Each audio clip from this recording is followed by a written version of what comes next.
नमस्कार दोस्तों, मेरा नाम श्रेया सिंह है और आज हिंदी दिवस के इस विशेष अवसर पर मैं आप सबके सामने अपने प्रिय लेखक के बारे में बोलने का अवसर पाकर खुद को बहुत सौभाग्यशाली मानती हूँ। सबसे पहले मैं अपनी कथा कथन टीम, जिन्होंने झंकृति का इतना सुंदर आयोजन किया और हमें यह अवसर दिया कि हम अपने प्रिय लेखकों के बारे में यहाँ चर्चा कर सकें। साहित्य की दुनिया बहुत विशाल है।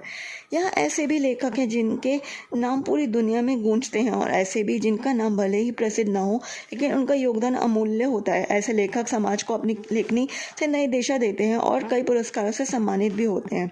अगर हम प्रसिद्ध लेखकों की बात करें तो प्रेमचंद जी को कौन भूल सकता है। उनकी अमर कृतियाँ गोदान और गबन आज भी उतनी ही प्रसिद्ध हैं जितनी पहले थी। महादेवी वर्मा जी की यामा काव्य संग्रह ने उन्हें ज्ञानपीठ पुरस्कार दिलाया। रामधारी सिंह की रश्मिरथी और हरिवंश राय बच्चन जी की मधुशाला आज भी हर पीढ़ी को प्रेरणा देती है।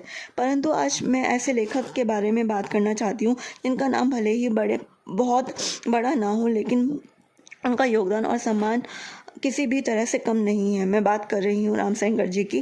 रामसेंगर जी हिंदी साहित्य की उस धारा के लेखक हैं जिन्होंने अपनी रचनाओं से समाज, गांव और आम नवजीवन की सच्चाई को उजागर किया। रामसेंगर जी का जन्म हाथरस के एक गांव नगलाल, जो उत्तर प्रदेश में पड़ता है, वहाँ 2 जनवरी सन 1945 में मध्यवर्गीय घर में हुआ था। उनका जीवन का सबसे बड़ा परिचय यही है कि वे सरल जीवन और ज्ञान चिंतन के धनी हैं। उन्होंने अनेक महत्वपूर्ण रचनाएं लिखी हैं। उनकी पहली पुस्तक शेष रहने के लिए सन 1986 में लिखी। फिर उनकी दूसरी पुस्तक जिरह फिर कभी होगी सन 2001 में आई। तीसरी और चौथी पुस्तक एक ग्याल अपनी भी और ऊंट चल रहा है 2009 में आई और 5वीं पुस्तक रेत की कथा व्यथा सन 2013 में आई। ऐसे ही उन्होंने बहुत सी पुस्तकें लिखी जिनमें उन्होंने अपनी रचनाओं में मानव जीवन की परेशानियों को जीवित रूप देने का, उजागर करने का प्रयास किया है। उनके जीवन का सबसे बड़ा परिचय यही है कि वे सरल जीवन और गहन चिंतन के धनी हैं। उन्होंने अनेक महत्वपूर्ण रचनाएं लिखी जिनमें समाज की सच्चाई, मानवीय मूल्य और प्रेरणा छिपी हुई है। उनकी रचनाओं ने मुझे हमेशा से प्रभावित किया है। उन्हें सन 1986 मैथिली शरण गुप्त पुरस्कार रेल मंत्रालय द्वारा दिया गया था।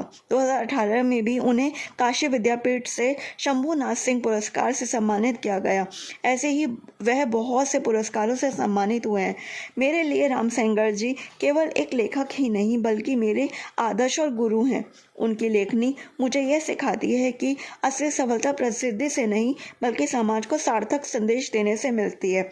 आज हिंदी दिवस पर मैं गर्व से कह सकती हूँ कि मेरे प्रिय लेखक रामसेंगर जी ने अपनी लेखनी से हिंदी साहित्य को नई दिशा दी है। धन्यवाद।